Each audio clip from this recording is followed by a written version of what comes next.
Hi hello welcome back to Chaitanya. So dear student, topic వచ్చేసి ఏంటంటే so 10th తర్వాత ఏ course చేయాలి, అసలు పాలిటెక్నిక్ సైడ్ వెళ్ళాలా లేదంటే ఇంటర్ సైడ్ వెళ్ళాలా అనేది సో చాలామందికి అయితే కన్ఫ్యూజన్ ఉంటుంది కదా.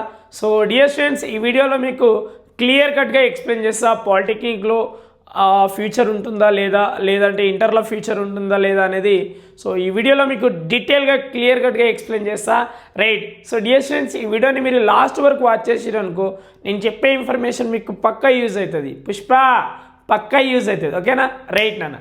సో డియర్ స్టూడెంట్స్, ఏంటంటే నాన్న, సో పాలిటెక్నిక్లో కొన్ని కోర్సెస్ ఉంటాయి. అది పాలిటెక్నిక్ అంటే engineering side and paramedical courses కూడా ఉన్నాయి, కొన్ని బైపీసీ స్ట్రీమ్కి కూడా ఉన్నాయన్నమాట. అది ఇంటర్ సైడ్ అయితే నాన్న ఇది 8th సైడ్ అయినా వెళ్ళొచ్చు అనమాట. పాలిటెక్నిక్ అయితే only for engineering and some paramedical courses కూడా వచ్చినాయి. సో తెలంగాణలో అయితే కొన్ని అగ్రికల్చర్ కాలేజెస్లో కూడా సీటీస్ ఉన్నారు, అంటే ఎంబైపీసీ అప్లై చేసిన వాళ్ళకి అక్కడ పారామెడికల్ కోర్సెస్ కూడా మనం చేయొచ్చు అనమాట. ఇంటర్లో వచ్చేసి MPC, BiPC, MEC, CEC, so ఇలాంటి కోర్సెస్ ఉంటాయన్నమాట. సో ఇక్కడ ఇంజనీరింగ్ సైడ్ వెళ్ళొచ్చు, లైక్ డాక్టర్ ఎంబీబీఎస్ సైడ్ వెళ్ళొచ్చు, సో కలెక్టర్ ఎనీవేర్ ఎక్కడైనా వెళ్ళొచ్చు, ఏ రూట్ అయినా వెళ్ళొచ్చు.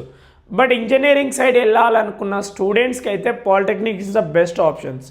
ఇంకోటి నాన్న, సో పాలిటెక్నిక్ స్టూడెంట్స్ ఐఐటి జేఈఈమెన్స్కి కూడా అర్హతలు అనమాట, ఓకేనా, అంటే రాయొచ్చు.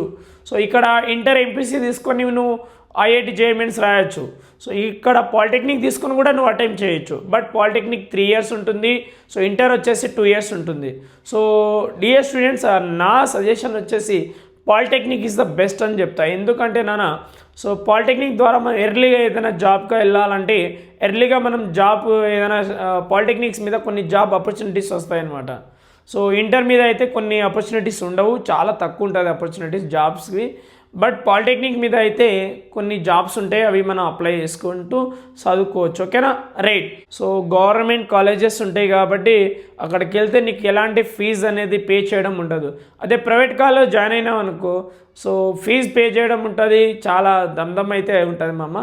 సో నేను చెప్తుంది polytechnic is the best option అని చెప్తున్నా. ఎందుకంటే నాన్న, సో పాలిటెక్నిక్ ద్వారా ఎటుపోయినా ఇప్పుడు పాలిటెక్నిక్ తీసుకొని ఇంజనీరింగ్ సైడ్ వెళ్ళొచ్చు, ఎంపీసీ తీసుకొని కూడా ఇంజనీరింగ్ వెళ్ళొచ్చు. బట్ ఇంటర్ తర్వాత వెళ్తే ఏమవుతుంది అంటే నీకు ఇంజనీరింగ్ సబ్జెక్ట్స్ అర్థం కాదు. అదే పాలిటెక్నిక్ ద్వారా వెళ్ళావనుకో, ఇక్కడ ఏ సబ్జెక్ట్ ఉన్నాయనేది నీకు క్లియర్గా ఉంటుంది. అంటే ఇక్కడ బీటెక్లో వచ్చే సబ్జెక్ట్స్ అన్నీ ఈ పాలిటెక్నిక్లో ఏమేమి అన్నీ కవర్ అయిపోతుంది. పాలిటెక్నిక్, సో నువ్వు సివిల్ డిపార్ట్మెంట్ అయితే ఇక్కడ సివిల్ ఇంజనీరింగ్ సబ్జెక్ట్స్ అన్నీ ఇక్కడ టచ్ అవుతాయి డిప్లొమాలో, ఓకేనా, పాలిటెక్నిక్ డిప్లొమా కోర్సెస్లో టచ్ అవుతాయి. అదే బీటెక్లో సేమ్ సబ్జెక్ట్ మళ్ళీ ఇక్కడ ఉంటాయి.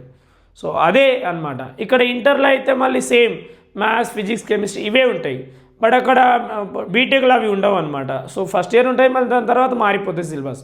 సో ఇక్కడ పాలిటెక్నిక్ తీసుకోవడం వల్ల నీకు బెనిఫిట్ ఏంటంటే బీటెక్ మీద గహనం ముందే వచ్చేస్తుంది. బీటెక్ మీద ఉన్న సబ్జెక్ట్ గ్రిప్ మొత్తం పాలిటెక్నిక్లోనే నేర్చుకుంటావు. అది ఇంటర్ నేర్చుకొని వెళ్ళావనుకో నీకు ఆ ఇన్ఫర్మేషన్, బీటెక్ ఇన్ఫర్మేషన్ నీకు రాదనమాట.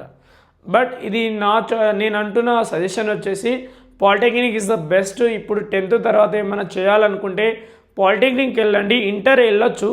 బట్ మీరు ఇంటర్ ఏంటంటే ఐఐటి జేఈఈమెన్స్కి ఎవరైతే ప్రిపేర్ అవుతున్నారో ఆ సైడ్ వెళ్ళొచ్చు, మీరు అట్లా వెళ్ళొచ్చు మళ్ళీ. సో రెండింటికి ఫ్యూచర్ ఉంటుంది, ఉండదని అంటలేను, ఉంటుంది. బట్ నా చాయిస్, నేను చెప్తున్న సజెషన్ వచ్చేసి నువ్వు ఇంజనీరింగ్ సైడే వెళ్ళాలనుకుంటే polytechnic is the best option. Inter ద్వారా వెళ్ళావనుకో, సో అటు కూడా వెళ్ళొచ్చు, బట్ కాలేజ్ గురించి నీకు ముందే తెలిసిపోతుంది ఇక్కడ పాలిటెక్నిక్, ఓకేనా, రైట్. సో డియర్ స్టూడెంట్స్, ఈ వీడియో నచ్చితే లైక్ చేయండి, సబ్స్క్రైబ్ చేసుకోండి, బెల్ నోటిఫికేషన్ కూడా ఆన్ చేసుకోండి, మీ ఫ్రెండ్స్కి కూడా ఒకసారి ఇన్ఫార్మ్ చేయండి, ఓకేనా, right. Bye dear student, next వీడియోలో కలుద్దాం, బాయ్ నాన్న.